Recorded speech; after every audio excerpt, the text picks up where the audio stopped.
Are you poor? Do you live in Section 8 housing? Are you a brokey and not a top G? Well, this video might be for you. All the kit items and preps that I discussed in this video are going to be under $20, some of them even well under $10, so there's no reason for you not to have a good surplus of these in your inventory. Firstly, we're going to start talking about the Canteens. I know you've seen me bring these up in previous videos, and I will most likely bring them up in the future. These are a few bucks at most, and if you buy a case of them, they can be, for the whole case, under $20. These 2-quart and 1-quart Canteens are especially useful in any kind of disaster or situation you might find yourself in, because you need water to stay alive. You need to stay hydrated to maintain your effectiveness. So make sure that you at least have a few of these lying around. Even if you're using a Camelback or Hydro Pack, some other kind of alternate water system, at least have these for family members, friends that might need something that you can just hand out to them, and you're not going to have to worry about retrieving it from them if they damage or lose it. But hopefully they don't damage or lose it. I don't like people breaking my stuff, I know. Next, we're going to talk about merino wool, personally worn items. Things like this merino wool field shirt, beanie, and socks come especially handy. The field shirt and socks during the summer months really do a lot better than synthetics in pulling that moisture away from your body and allowing it to wick. But this beanie is far superior than any cheap fleece cap you can get from a surplus store. This one's from Baristelica, and so is this field shirt. But you might look at it and say, well, this thing's like $17 and I can get the surplus beanies for like $5 or $7. Why would I get this? One, as many as you know, if you've worn that fleece cap or any kind of like fleece undershirt or jacket, those things start to reek really quickly. I'm talking within a few days. I think the bacteria just loves to cling to them. But not so with this 100% merino wool beanie. The beanie, I haven't even washed this thing since I bought it, and it still smells fresh. I mean, it has been sitting in my closet for a few months since its last use, so it's had some time to clean itself, but the material is excellent, super soft, and the way that it retains heat to your head, it'll almost make you too hot if it's not cold enough outside. But I'd rather be a little bit too warm than too cold. So make sure that you get yourself some merino wool, at least the boot socks. The boot socks are amazing, especially compared if you're using the normal like army surplus socks. These are amazing. These are by Wigwam, but any merino wool sock is going to be leagues above any of that surplus stuff. Next, a good pair of gloves. There is no reason that you should not have a good pair of gloves. These Mechanics Fast Fit, you can find them at Walmart, Home Depot, and they're under $20. And they're decent as a like general purpose or utility glove. They might not be as dexterous as something like a Pig Delta, but they'll definitely get the job done for you. So just anytime that you're at Walmart or near Home Depot, just go look in their glove section. They'll have some there, and they'll have plenty of them.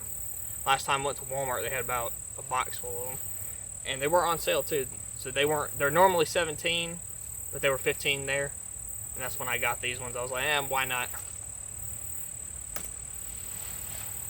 Next, we're gonna bring up some cutting tools.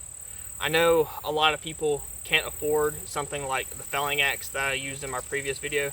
That axe is by Holtz Brooks, and it's $100.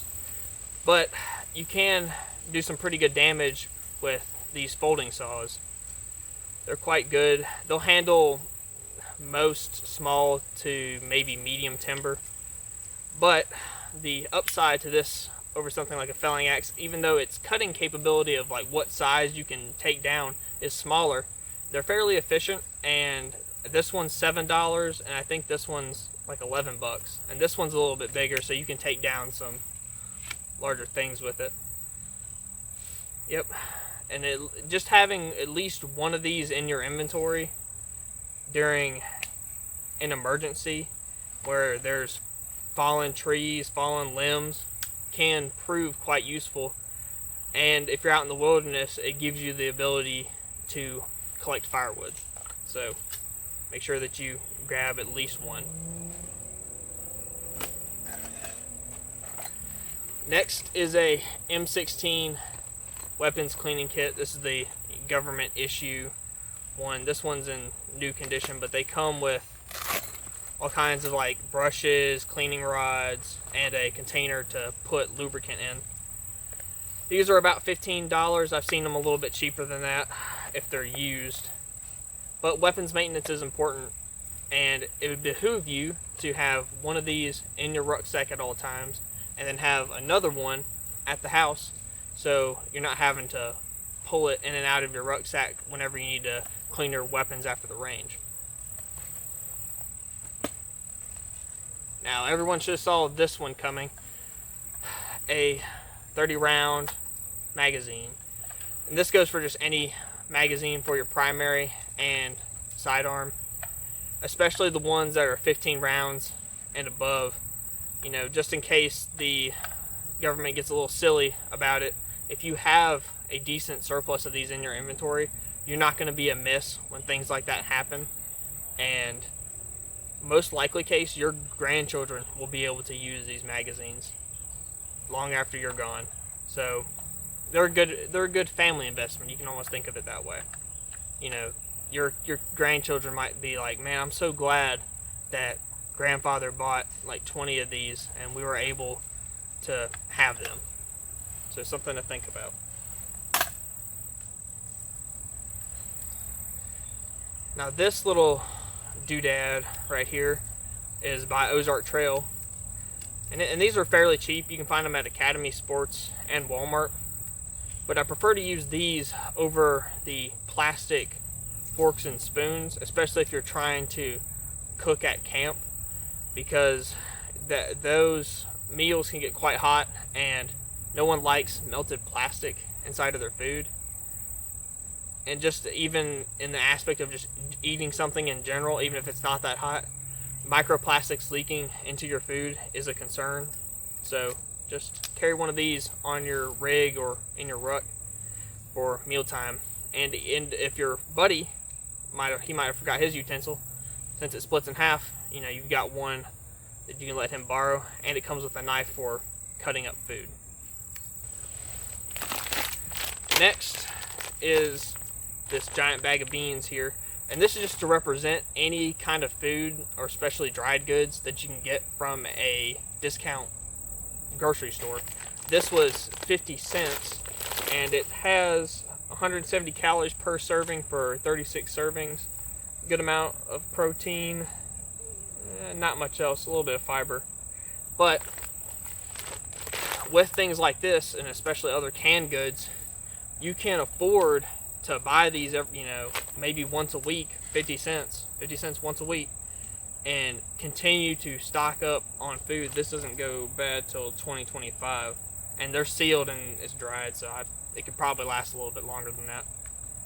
You're never going to run into a situation where you're like, man, I would just wish I didn't buy any food, or I wish I didn't have some extra stuff, you know, thrown in the back of the pantry just in case something happened. So anytime you're over near a discount grocery store, look in and find what kind of dried goods that you can get a hold of, or canned goods. But sometimes those don't last as long depending on, you know, brand, what's made with. The dried stuff is usually fairly consistent. I don't even have to really look at it. I can just run in there and grab a package of these for 50 cents and be on my way. I feel like I have to refilm this last bit because a plane flew overhead and it was so loud. I'm kind of worried that you guys couldn't hear me. So, let's see, where were we? I think it was water decon. Anyways, water decontamination items, things like your Sawyer mini filter any kind of chlorine and iodine tablets for when you're on the move. I want to make this clear so people quit making this mistake.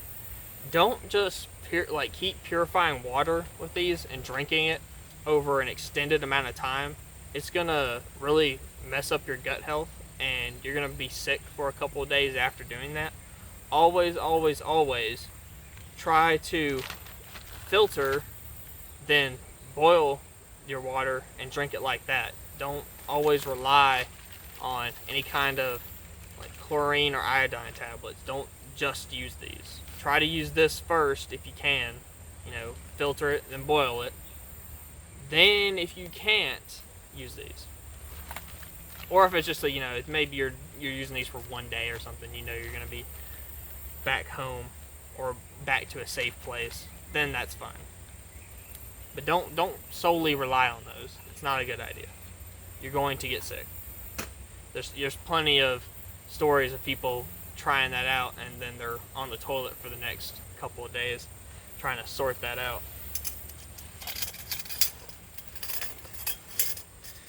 Next is this MSR Seagull.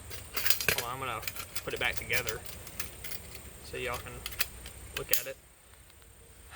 I mean, it's a simple camping pot. I recommend that you buy something like this over like your European surplus kits. Those are generally speaking made of aluminum, and the things that you can buy from places like Academy are coated in Teflon, and neither of those are very good for your health. I want you guys to stay happy and healthy, so I recommend that you pick up something like this that's just made of stainless steel. But I mean, you can do just about anything in this, from cooking individual meals to boiling some water. The sky's the limit with how creative you can be. Also, what is neat is since it comes with this lid, you can actually store stuff inside of it. Like you can store maybe one ration pack in here, put the lid back on it, then close it back up, throw it back in your ruck, and you are good to go.